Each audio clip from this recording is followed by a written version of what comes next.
Welcome, my kindred of the blood. Tonight, we're gonna go and do a deep dive on one of the kindred world's most well-known figures, Killer B himself, the infamous Theo Bell. Started as a slave on a plantation in the antebellum South, got turned by some badass Brujah elder, killed his human masters, and then promptly spent the next 150 years serving a new one, the Camarilla. Theo worked his way up the food chain to become their most famous and lethal Archon, distinguishing himself above and beyond in the war against the Sabbat in 1999, particularly the Battle of New York. So why does a guy like that, considered one of Clan Brujah's biggest Uncle Toms, suddenly pull an epic and very public assassination of the Camarilla's biggest string puller, Hardestadt? By all accounts, Bell attended the big Camarilla conclave in Prague, and during the opening ceremonies made a point of kneeling down in front of Hardestadt instead of his own Justicar. And Hardestadt, being the arrogant douchebag everybody knows he was, didn't seem to get suspicious. He let Bell get close. And Killer B did what he did best. He whipped out a shotgun filled with dragon's breath and blasted the crusty old bastard into a smouldering pile of ash. And if you believe the accounts, supposedly he then immediately followed it up by gunning down Hardestadt's child, the Camarilla's favourite son, Jan Peterson. What followed was an immediate go fuck yourselves, we're out of nearly the entirety of Clan Brujah into the welcoming arms of the Anarch movement. Bell didn't claim any power or position, and instead now just acts as a mediator between Camarilla and Anarch problems. Is it just me? Or do you feel like this story is like watching a bad stage magician's performance? This story is full of holes, loads of unanswered questions. For starters, where was the goddamn security? Sure, maybe he really got the drop on Lord Fancy Pants, but then he just walked out? Sure, he's a Brujah and famously fast, but he's not the fastest kindred that ever lived, and that was a conclave. Biggest, scariest camis in the world are supposed to attend those, including other Archons and Justicars. Are you telling me no one stopped him? Smells like an inside job to me. Consider this, the conclave in Prague happened in 2012. You know what else happened in 2012? The conclave in Chicago, at the exact same time. That is unprecedented. Two conclaves taking place at the exact same time on the opposite ends of the world. That means whoever attended one can attend the other. All the Camarilla's best security is divided. All their most important leaders divided. All their diplomats, bureaucrats, mercenary soldiers, you name it, all divided. So Prague was only half filled with the kind of people that could take real action against Bell. Makes any stall tactics and getaway plans a lot easier. Why would the top brass allow an argument like that unless it was by design? Feels kind of Kennedy assassination in the suggested conspiracy, doesn't it? And that's just for starters. The Brujah Justicar was attending Prague. Theo Bell has always served as an Archon to that particular office. Yet, the man didn't kick up a fuss when Bell knelt to Hardestadt, didn't kick up a fuss when he shot him down, and didn't kick up a fuss when Bell just left.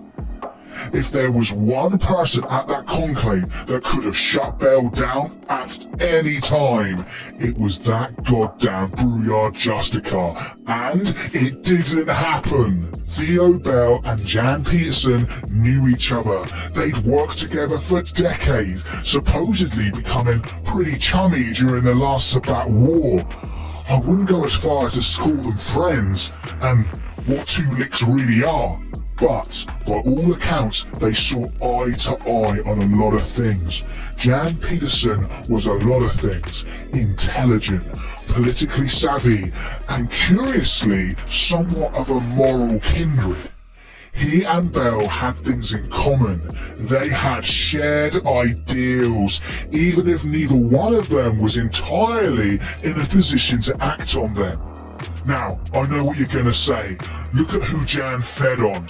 He could only feed on sexual assault victims. That's some creepy shit, and yeah, I know you're not wrong, but no lick alive gets to choose what kind of bizarre quirk their personal beast has.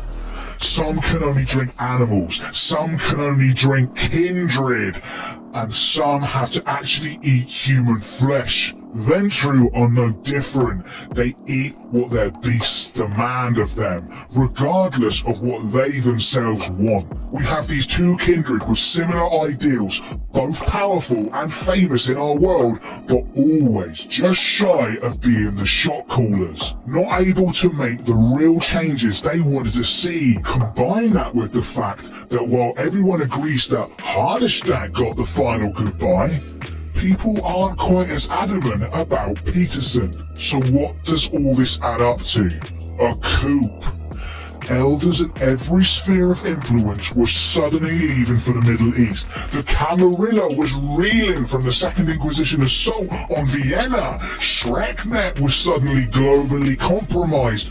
Relations between the Camarilla and the Anox had finally dissolved completely, and domains all over the world were getting hit hard by coordinated military assaults from mortal agencies. I don't know about you, but in my world, when there's a massive leadership failure like that, someone needs to be blamed. And the Camarilla was well within their rights to hold their leader, Hardestadt, to account. Only trouble was, he was too old, too entrenched, too powerful, and had too many bigwigs owing him booms to be ousted politically. When diplomacy fails, the only solution is violence, and it had to be done in a way that didn't destroy the 500-year-old network of power they'd all built. So Theo Bell, Jan Peterson, and a bunch of other top brass made their plans. They faked Peterson's death so he could quietly ascend into the inner council and finally make some real changes, and Theo Bell went to the Anarch movement, suddenly in a perfect position to begin building bridges to replace the ones that had been burnt down. Can you think of a better reason why the assassin of the highest ranking Cami in the world wasn't immediately red-listed or even blood-hunted?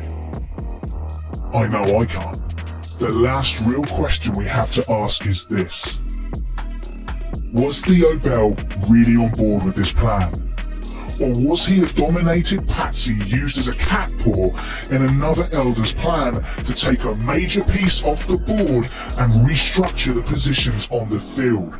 With how permanent mind tampering is, something tells me that we're never going to have the answer to that one.